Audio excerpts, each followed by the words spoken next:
Moi, j'aurais très peur d'une définition globale. Si elle est globale, elle sera nécessairement floue, elle conviendra à n'importe quoi. Parce que finalement, le mot travail est tellement employé qu'on ne sait plus du tout ce qu'il signifie. Au contraire, moi, ce que je vous propose, c'est d'adopter une définition très restrictive, très précise. Et pour cela, de revenir à l'étymologie. L'étymologie, on la connaît, c'est un mot latin, le tripalium, et un tripalium, c'était un trépied. Et un trépied que l'on utilisait pour torturer soit des animaux, soit des hommes.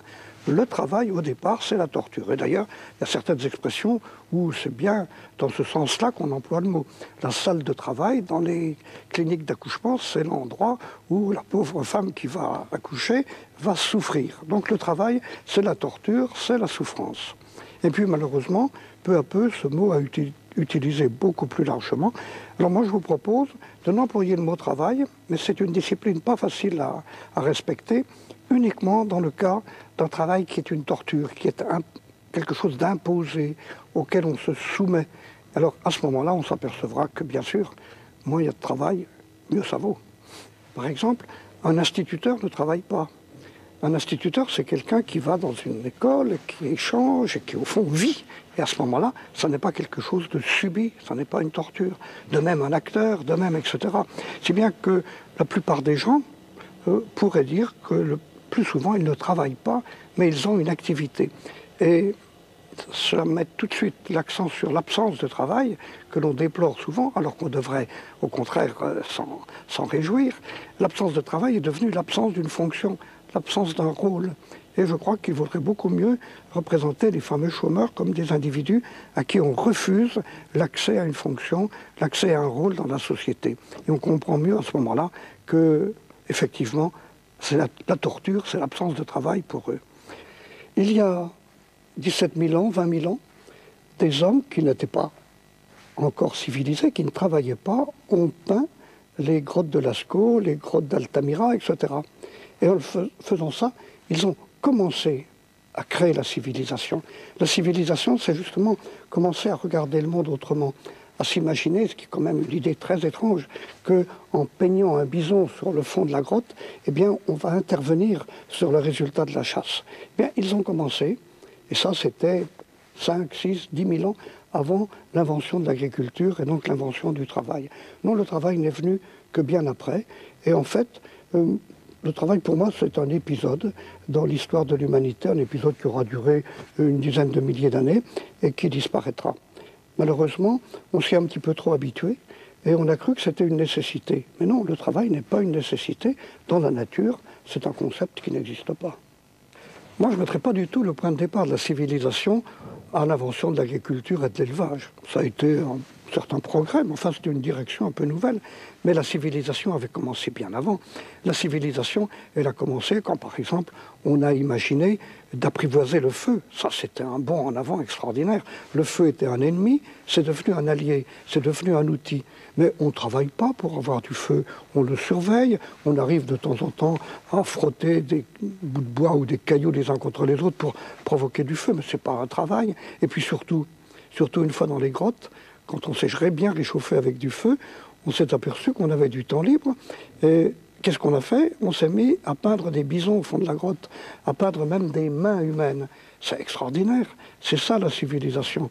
Ça n'a rien à voir avec le travail. Moi je dirais qu'au contraire, la civilisation commence quand on s'aperçoit qu'on a du temps qu'il faudrait bien utiliser à faire des choses amusantes, comme de construire des images, comme d'inventer des contes, comme d'inventer des religions, comme de se mettre à faire de la poésie et de la peinture. C'est ça la civilisation. Au contraire, le travail, c'est vraiment une perversion dans cette activité civilisatrice. Échanger, ce n'est pas nécessairement le fruit de son travail. On peut échanger le fruit de ce qu'on a trouvé. Je suppose que quand on était chasseur-cueilleur, eh bien on échangeait un animal contre 1 kilo de fruits, etc. C'était aussi un échange. Et ce n'était pas le résultat d'un travail. Aller à la chasse, ce n'est pas un travail. Cueillir des fruits, ce n'est pas un travail quand on se promène dans la forêt. Si bien que les véritables échanges n'étaient pas des échanges de choses que l'on avait produites. Ou alors, surtout, c'était des échanges d'idées. Et un échange d'idées, ce n'est pas du tout le fruit d'un travail.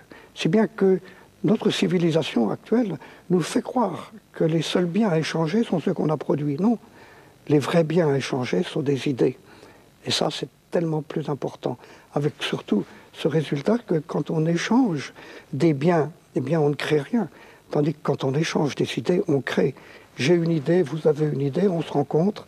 Quand on aura échangé entre nous, nous aurons chacun 2 idées, chacun 3 idées, chacun 1000 idées. Tandis que j'ai 1 kilo de pommes, vous avez 1 kilo de cerises, on échange, à la sortie, on a toujours le même nombre de pommes et de cerises. L'échange des biens matériels est un échange qui ne produit pas, alors que l'échange des idées est un échange qui produit. On est loin du travail, on est en pleine civilisation. Les fameuses races dont on entend parler surtout au XIXe siècle, puis encore maintenant de temps en temps, sont des concepts définis à partir de l'apparence des gens. Alors bien sûr, il y a des gens à peau noire, des gens à peau blanche, etc.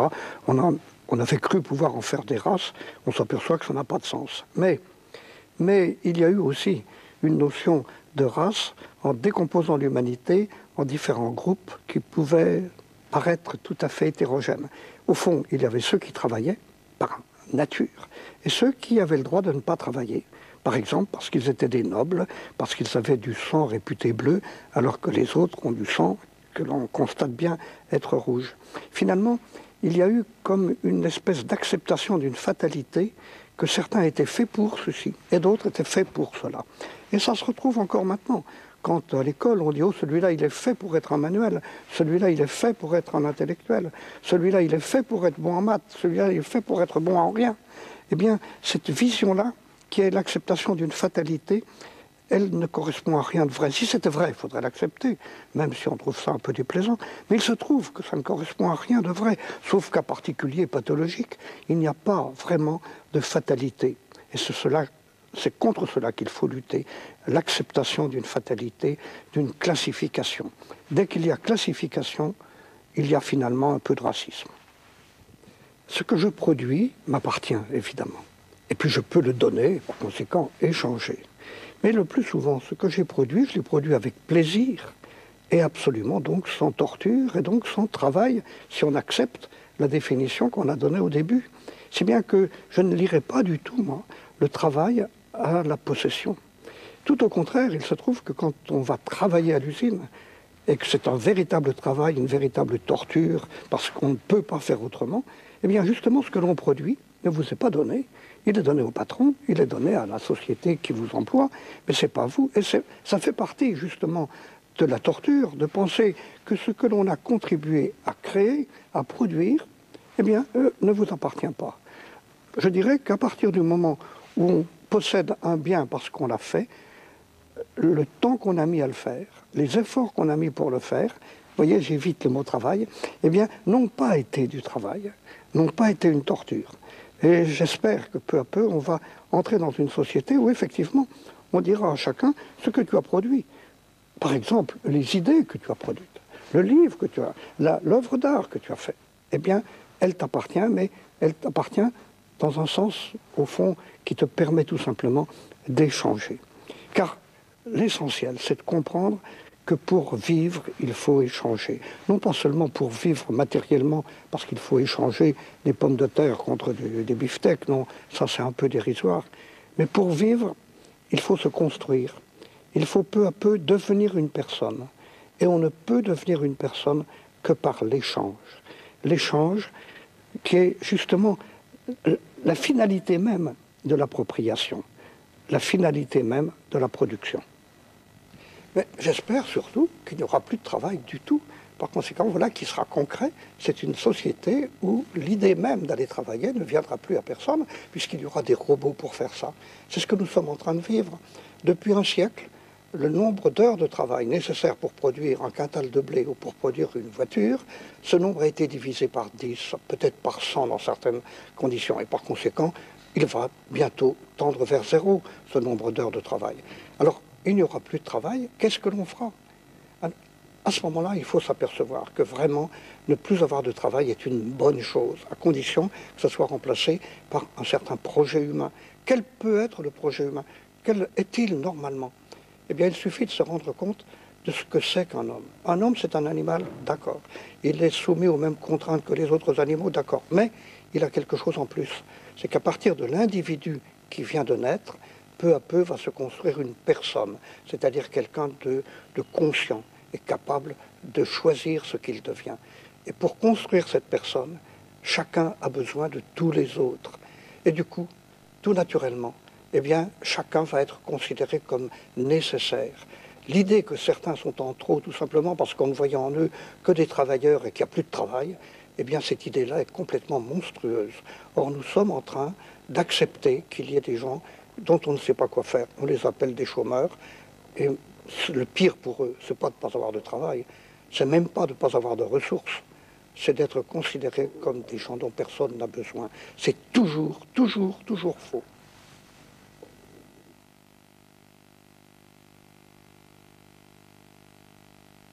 Ma vision, elle essaie d'être lucide.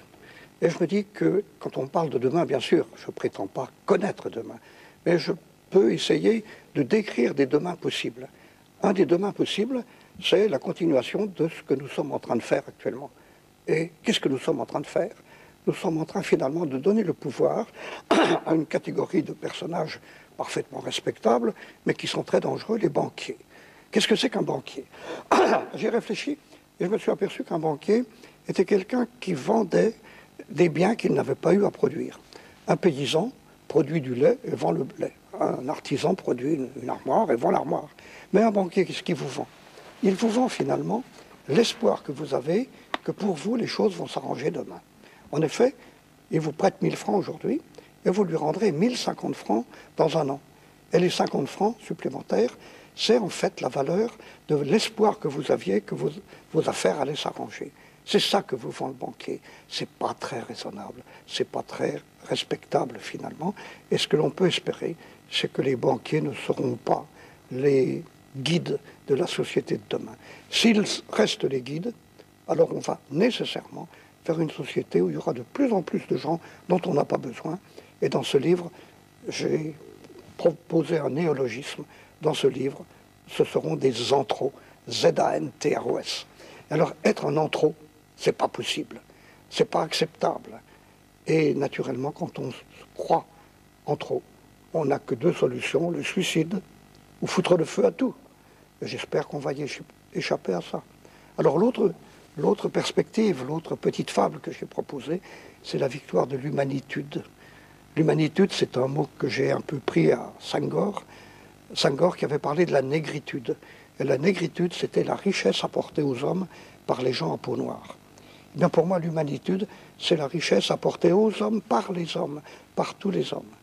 Et on peut espérer qu'on deviendra raisonnable et que peu à peu, justement, ayant complètement oublié la contrainte du travail, on se dira qu'il y a cette contrainte merveilleuse, cette possibilité merveilleuse, qui est de participer chacun à la construction des autres. Et cela, c'est sans fin. Et du coup, on aboutit à une extraordinaire définition de chacun. Qu'est-ce que je suis? Je suis les liens que je tisse. Ça n'est pas en me regardant que vous me connaissez. Ça n'est même pas en m'écoutant. Ce que je suis en profondeur, c'est les liens que je suis capable de tisser avec les autres. Nous sommes en train d'accepter ce monde-là. Et ce qui est pire aussi, encore, c'est que ceux qui en sont les victimes, ces fameux anthros, eh bien, ils commencent à l'accepter. Ils commencent à croire que c'est de leur faute. Et finalement, ils se contentent de ce qu'on leur donne. Et ce qu'on leur donne, bien sûr, c'est de quoi survivre. Et on leur donne surtout de quoi ne plus se poser de questions. Et on peut s'apercevoir que, hélas, le sport, la télévision, qui pourraient être des choses admirables, sont utilisées pour permettre à certains de se contenter d'une vie virtuelle.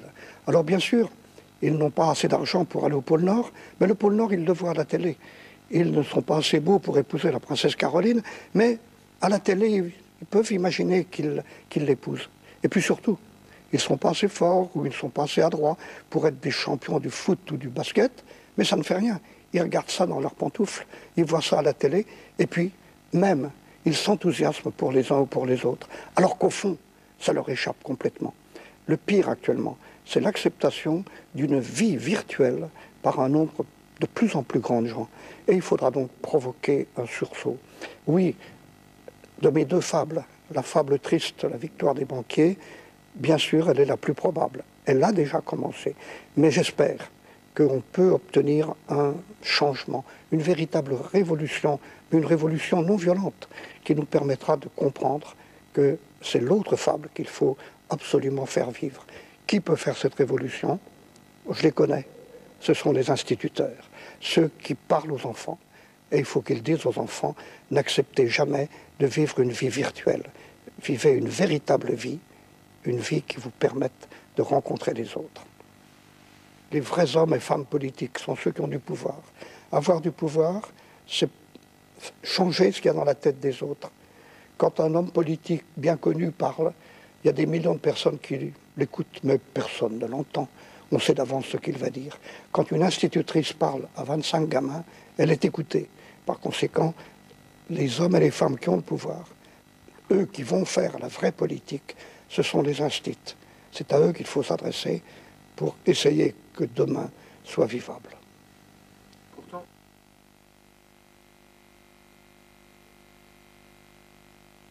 c'est pas vrai. Ils ne sont pas désintéressés. Ils sont désintéressés du bac. Ils sont désintéressés de l'accumulation du savoir. Mais ils sont passionnés par la construction d'une compréhension du monde. Et quand je vais dans les écoles, je vous assure que ça m'est arrivé une seule fois, sur des dizaines et des dizaines, de rencontrer quelques enfants qui semblaient totalement inintéressés par tout ce que je pouvais leur dire. La plupart, au contraire, sont passionnés. Les enfants sont passionnés. Ils ont envie de vivre autrement. Mais ils savent bien, eux, alors que, en général, les grands maîtres de l'éducation nationale ne le savent pas, ils savent qu'ils vont à l'école non pas pour préparer des examens, mais pour construire leur personne. Et ils ont raison. L'erreur, c'est de croire qu'on va au lycée pour préparer le bac. Non, on va au lycée pour devenir intelligent et construire cette intelligence. Eh bien ça, les enfants le savent. Ils sont désintéressés des examens, mais ils sont intéressés de la construction de leur personne. On nous fait croire que la compétition est nécessaire. On nous fait croire que dans la nature, c'est elle qui a permis l'amélioration des espèces. Ça n'est pas du tout vrai. En fait, et en particulier dans la vie des hommes, la compétition est un poison. Ce qu'il faut, bien sûr, c'est avoir un moteur en soi. Mais le moteur en soi, il n'est pas de vaincre contre l'autre, mais il est de vaincre contre soi. Et ça s'appelle non plus la compétition, mais l'émulation. Oui, il faut que je me compare à l'autre pour m'apercevoir que l'autre est meilleur que moi et que par conséquent, je peux faire des progrès. Mais ces progrès n'ont pas pour but de passer devant lui. Ils ont pour but de faire que je devienne meilleur que moi. Quand je cours, je n'ai pas à courir plus vite que Carl Lewis, j'ai à courir plus vite qu'Albert Jacquard. Et c'est d'ailleurs beaucoup plus facile, vous me direz. C'est vrai, mais c'est ça que je dois avoir comme objectif. Eh bien, il faut que dès l'entrée dans les écoles, on explique aux enfants qu'ils ne sont pas là pour être meilleurs que les autres, mais pour utiliser au maximum le potentiel extraordinaire qu'il y a en eux. Eh bien, je crois que la révolution non violente que j'évoquais, c'est là qu'elle se situe. Faire comprendre aux enfants qu'il faut remplacer la compétition par l'émulation. Et on s'apercevra par exemple que tout dans le sport va changer. À quoi ça sert de vaincre? Ce qui compte, c'est de faire une belle partie. Et je n'arrive pas à accepter que finalement, que l'on empoisonne l'esprit des enfants en leur faisant croire que l'important, c'est de l'emporter sur l'autre. Ils ont l'impression à ce moment-là que l'autre n'est qu'un obstacle, alors qu'il faut leur dire, parce que c'est la vérité, que l'autre est toujours une source.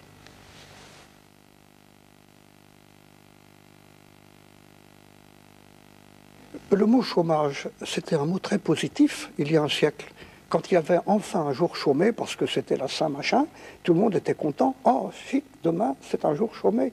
Vive le chômage. Plus il y aura de jours chômés, mieux ça vaudra. » Et puis, il y a eu ce renversement où le chômage est finalement une non-activité subie, de même que l'activité est subie. La clé, c'est justement dans le mot « subir ». Un homme n'est pas là pour subir. Et c'est vrai dans la nature. Les animaux subissent, bien sûr. Ils subissent toutes les contraintes de l'environnement.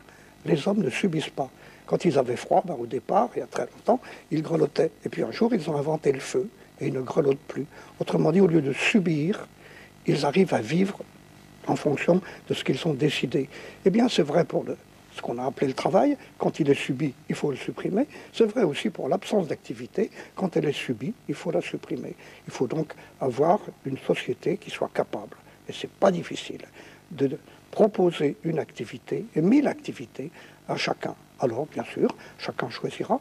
Il y a ceux qui préfèrent chanter, il y a ceux qui préfèrent courir, il y a ceux qui préfèrent écrire des livres ou lire, peu importe, mais il y a vraiment de quoi s'occuper. La vie est si courte, on s'en aperçoit quand il n'en reste plus que quelques années d'espérance de vie. Alors, qui va faire le travail? Ben, j'y ai déjà pensé. Prenez l'exemple du ramassage des poubelles tous les matins. Effectivement, si on fait ça toute son année, des années entières, réellement, c'est pas drôle. Mais si on répartissait, imaginez qu'un professeur d'université soit obligé 2 ou 3 jours par an, pas beaucoup, d'aller ramasser les poubelles. Mais il serait très content. Bien sûr, ça l'embêterait de se lever à 5 heures du matin, ou même plus tôt. Mais au fond, ça serait une expérience au cours de son année. Et comme ça dure 2-3 jours, il n'y a pas de quoi en faire une histoire. Autrement dit, ça serait un partage qui permettrait de transformer ce qui est un travail quand c'est contraint, quand c'est obligatoire, en une activité très ludique, quand on le fait de temps en temps. Et je dirais, tiens, dans 1 mois, j'ai mes 2-3 jours de ramassage des poubelles chic, je vais rencontrer un tel, je vais rencontrer des gens différents, je vais voir Paris, autrement que je ne le vois d'habitude, mais il serait joyeux. En tout cas, moi, j'étais volontaire pour aller ramasser les poubelles, à condition qu'on ne m'oblige pas à le faire toute ma vie, mais qu'on me dise, tiens, c'est ton tour, pendant 2 jours, c'est à toi. Pourquoi pas?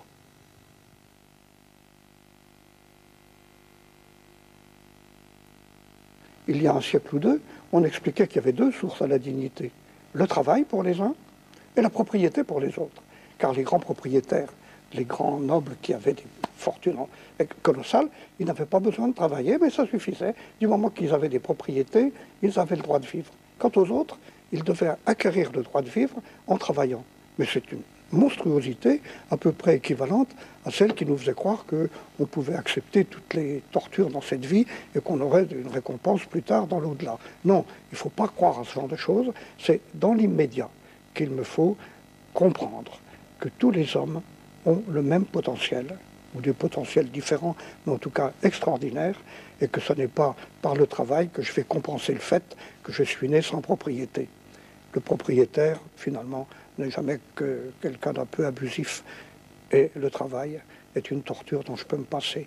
Ma dignité, je la trouve en échangeant, et en échangeant de préférence des idées.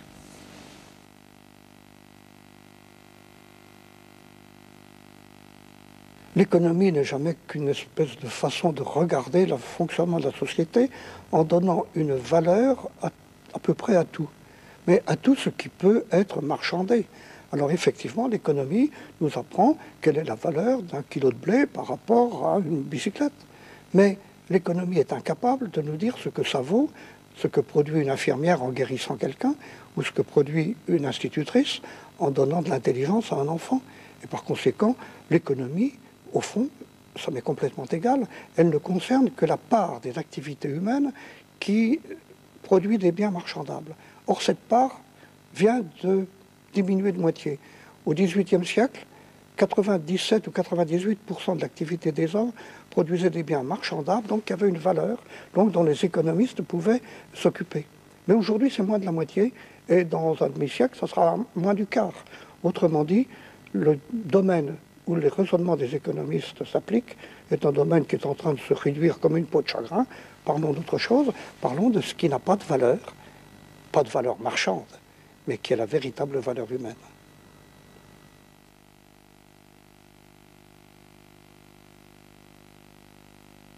Alors là, il faut rêver.